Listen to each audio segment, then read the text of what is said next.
Всем привет, дамы и господа, вы на канале Game Time, и сегодня у нас разоблачающая большую корпорацию видео о Valve. Почему такая сырая игра, никто не может понять. В ролике я затрону все ошибки, провалы, недоработки по CS2. Также выскажу свое итоговое мнение, дам прогноз, что будет с игрой, на что нам с вами рассчитывать. Поэтому приступим. Я посмотрел очень много новостей в разных пабликах, почитал Shield TV топики, что пишут люди, на что они рассчитывали, в чем они разочарованы, какие-то баги и так далее, чтобы быть в курсе событий, чтобы быть максимально объективным, потому что сам я поиграл только недавно на стриме 4 игры, можете их посмотреть, они в общем доступе, и мои первые впечатления от самого такого соревновательного процесса. И да, пацаны, вы все недовольны? Вы на минус морали, почему такое говно выпускают, почему мы должны тестить это на бете и так далее. И есть маленький процент людей, которые все-таки защищают, это процентов 10, там может 5. Но это же бета, что вы хотели и так далее. Но там все равно основная масса хейтит, типа, да фига ли это бета, у них было 10 лет и так далее. Ну, так, но это же просто разговоры. Давайте перейдем к сути дела, по фактам разберем, что круто, что не круто, где мы должны ожидать с вами обновления.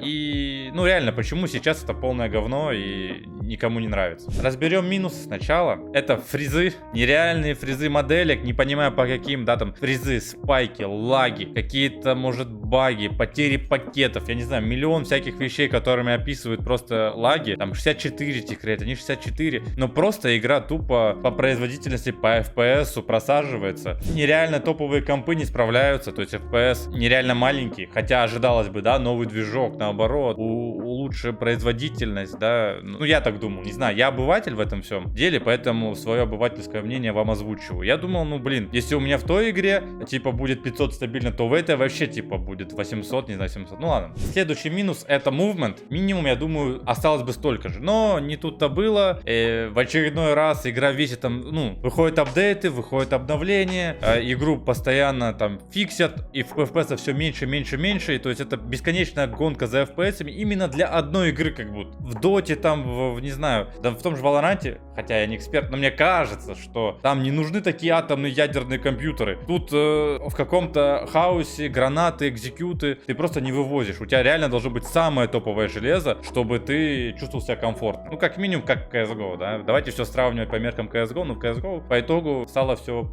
четко с FPS-ами. Третий минус, самый типа, ну, самое то, о чем сейчас все ноют и говорят, это тикрейт 64. Выяснилось, да, то, что нифига это не продвинутый, мега крутой, интеллектуальный нейросеть чат GPT тикрейт, это просто дерьмо какое-то 64, которое было 10 лет. Так, причем я поиграл, по моим ощущениям, это даже не 64, это 32 какой-то. Ну, наверное, это все-таки 64, просто все вместе смешивается с всякими багами по поводу, там, типа, фризов мувмента, стрельбы. И кажется, что это еще хуже. Но на деле, типа, имеем, что имеем, да, даже фейсы-то ограничили, ну, типа, странно, но с другой стороны, да, все это можно оправдать тем, что это бета, людям надо собирать какие-то, не знаю, отзывы, ну, для разрабов надо какое-то, не знаю, одинаковые условия. Я не могу как-то это описать, наверное, это все грамотно опишут люди, которые шарят в компьютерной индустрии.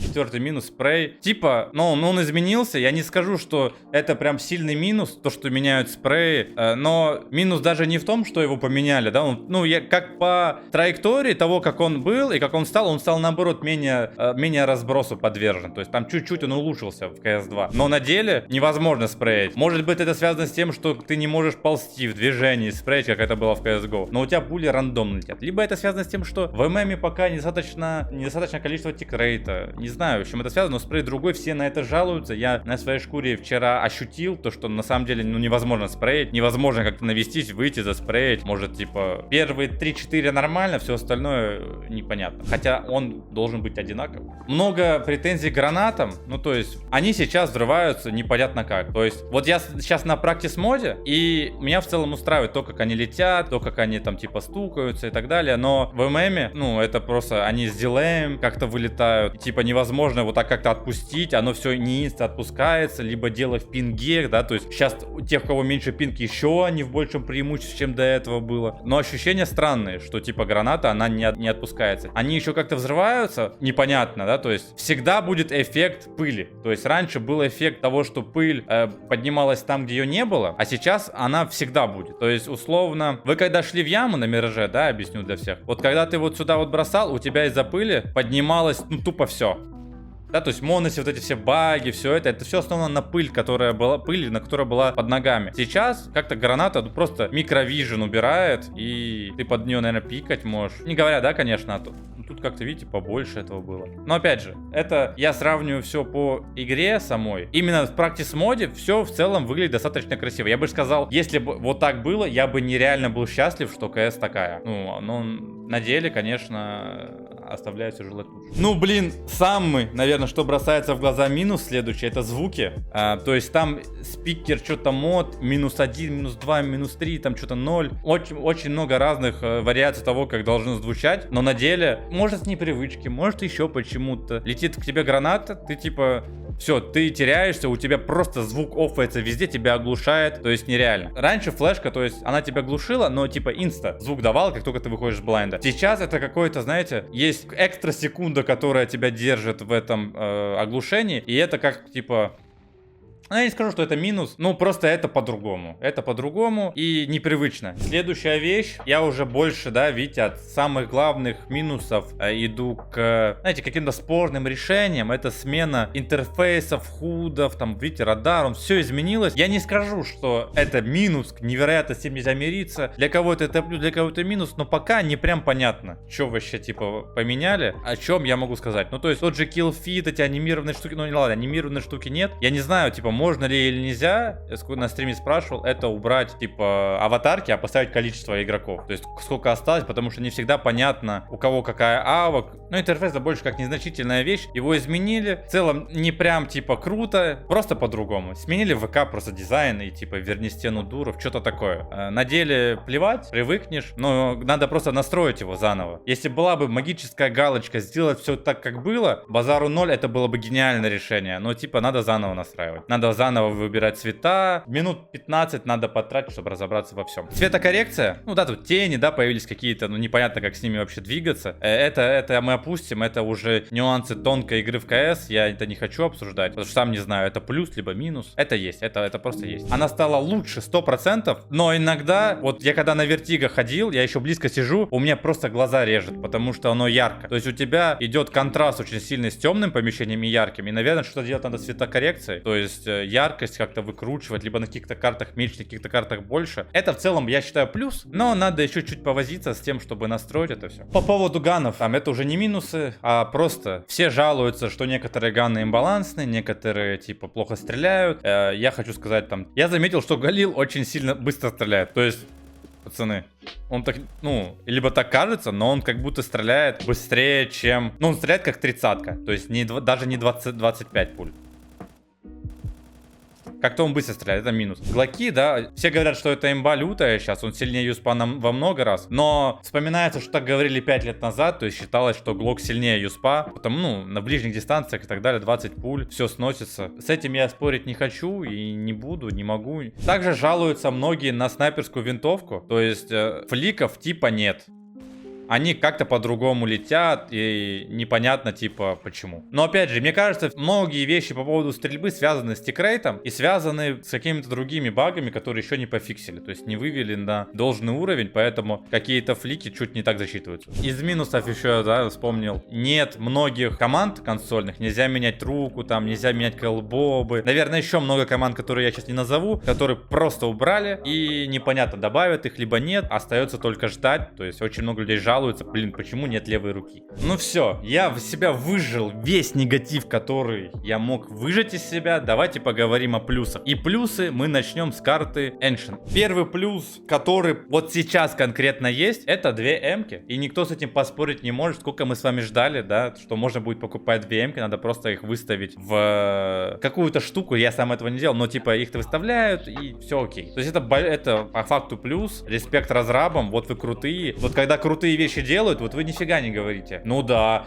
жесткие Valve, крутая корпорация. Вот как только что-то плохое, так сразу начинается, типа, недоработали и так далее. Хотя игра бесплатна. Вам никто ничего не обязан. Ваши ожидания — это ваши проблемы, сказал бы какой-нибудь крутой знаменитый человек. Новые карты, да, плюс какой большой. Это новые карты, то есть поменяли Inferno, Overpass, то есть игра не стоит в стадии, не в стагнирующем состоянии. Меняют карты, добавляют, типа, разные элементы, обновляют их. Это не может не радовать, это всегда плюс, да. Есть такое, что лучше что-то поменять, чем стоять на месте, потому что смена — это всегда хорошо. Так считают некоторые, и, наверное, в этом есть своя истина. Один из самых важных плюсов — это то, что сейчас на словах все баги, минусы игры, помимо того, что обновления, какие-то новые операции, все будет выходить быстрее, потому что движок современней, и все можно будет делать там, типа, раз-два, добавляем Dire Tide CS, теперь, пацаны, собираем корзиночки с тыквами и получаем скины. Что-то такое, наверное, возможно теперь гораздо с большей вероятностью, чем до этого. Незаметно для многих, плюс, но убрали, короче, залупки на стенах, которые тебя блокали. То есть сейчас, если ты пробегаешь, ты типа не блочишься. До этого так много всяких пикселей было,